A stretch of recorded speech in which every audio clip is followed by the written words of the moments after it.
Wabash, the gentleman's rule. You gotta believe in that stuff. Wabash always fight.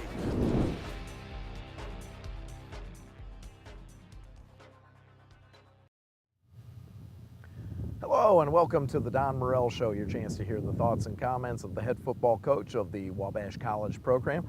Coach, we get together after a win on Saturday, a homecoming victory over Hiram, 25-21, but it was a nail-biter from start to finish. We'll look at some highlights here in just a few minutes, but it was a rough start for your team. It fell behind 14-0, had some special teams mistakes, ended up with 4 fumbles in the ball game. 2 of those were lost. Just what did you focus on coming out of that game, first of all, getting ready for this week's game against Wooster? Well, I mean, the fact is, I think the first half Saturday we just stunk, and horrible mistakes. We got a punt block that should not happen to a good football team. They took the opening drive and scored. We're losing 14-0 at your homecoming game. It was a disaster. Then we kind of pulled it together and took the lead and felt like we were going to dominate the second half, and we come out and we fumble the opening kickoff and stumble through the third quarter, and it was just a bad movie. I'd mentioned I'd like to give everybody that came and paid a refund. It was just awful, but the fact is we did win, and I've coached games here at Wabash where we ended up losing those games. So the good news is we did win the game, but we regressed from week 2, and it's important we get this ship moving forward. And so far we've had a good week of practice, and we just cannot repeat the mistakes of last Saturday or we will lose the football game. Well, we talked about this at the start of the season, preparing for your opening game of conference play, that everyone in the conference has gotten better. We certainly saw that Saturday with Hiram, where in the past we've kind of looked at the Hiram game as well, this is one we should win. Mm-hmm. So even if there are some mistakes, it may be because we're not as focused on this, kind of maybe looking forward or so forth. You can't do that anymore in the North Coast Athletic Conference. Well, you can't. Hiram has improved. There's no doubt about it. Still, I mean, our program, I think, is better, and we should beat them soundly. It should not have been as close as it is, but they did have some good football players. The running back is a really good player. The quarterback's a good player. We just can't come out flat and uninspired and expect to beat everybody like we had Kenyon the week before. It's just not going to work that way. Let's go ahead and take a look at highlights from the game on Saturday, really kind of a recap of what happened. And again, you fell behind 14-0. You mentioned to me Saturday, one of those touchdowns came off the missed special teams play.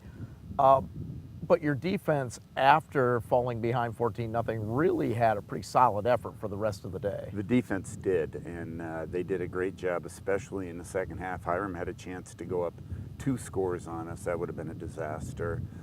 They buckled down. Our whole team did too, kind of pulled together and managed to save the afternoon with the victory. One of the plays that we'll see here, and as a matter of fact, we're seeing it right now, Matt Panola racing over 50 yards, I think 53 yards for a touchdown. And that was really just an incredibly well-executed play. It started with Matt getting to the opening out on the outside, and then we saw it again on that highlight. What an unbelievably good block by Oliver Page that sprung him the rest of the way for the score. And Rashawn Jones had a good block too. The tough thing is we had called that play 3 times, and it could have worked twice before. So we're just stumbling a little bit, but I'm confident we're going to get this thing fixed. One of the guys that we've seen a couple of times in the highlights as well was Bishop Rhodes. Bishop was named North Coast Athletic Conference Defensive Player of the Week. He had a career best 8 tackles, 7 of those were solo stops. He had 2 sacks for you, including one that was a miscue by the quarterback, and he got in there quickly.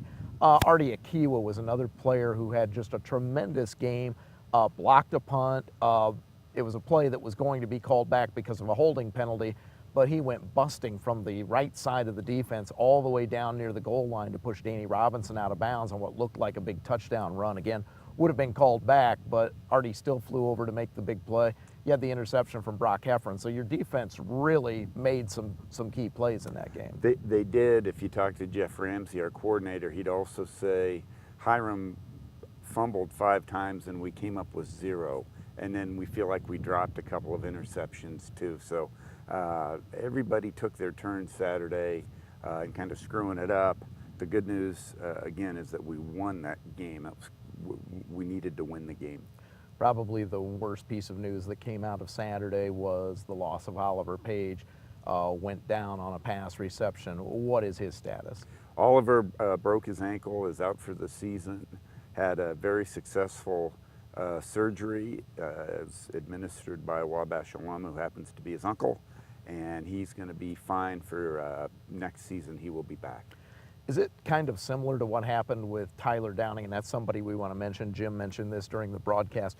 It was great to see Tyler Downing get into the end zone almost 1 year to the day from his injury last season against the Terriers. A similar situation? Similar situation, similar injury, same team, and we're just wishing Oliver the best. He's going to be on campus tomorrow. Our kids miss him. I think it'll be great for his spirits to be back here. And we wish Oliver all the best of recovery and good health as he continues through this year now as a spectator and kind of an additional assistant coach on the staff instead of a player on the field.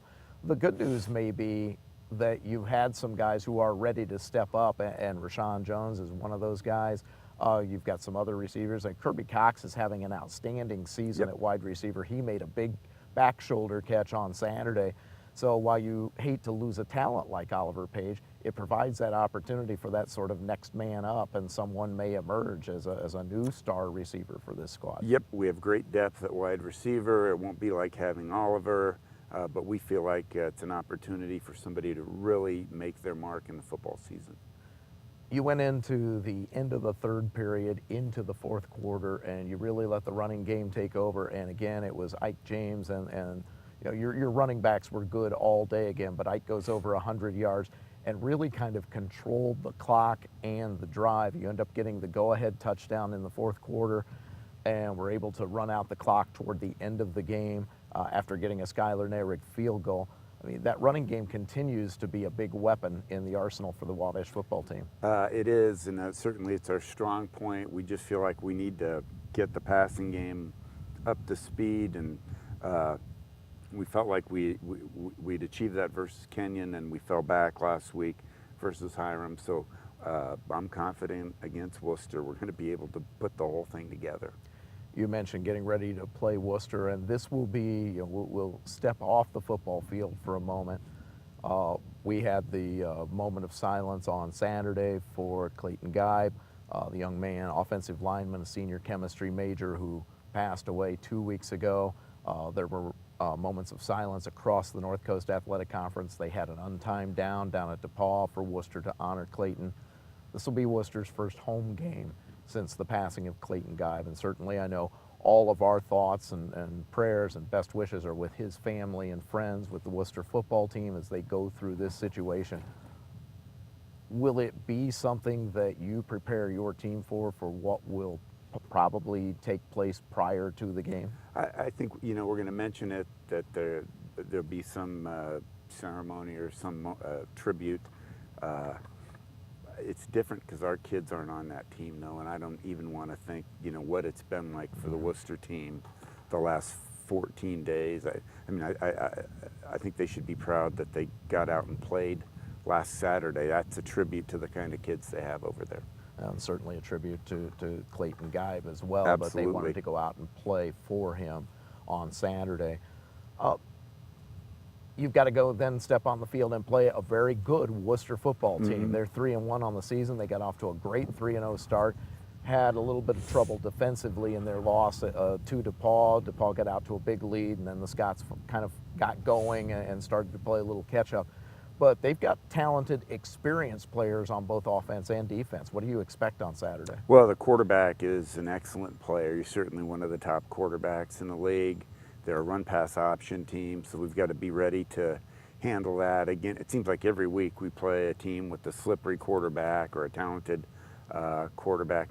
And then I think they've improved defensively from a year ago also. They've had some injuries on defense too. But we just need to be Wabash, and I think we'll be fine. You mentioned their improvement on defense. It's a little different defense than what you might normally see throughout the year. They play with 2 linebackers, 5 defensive backs, the 4-man front.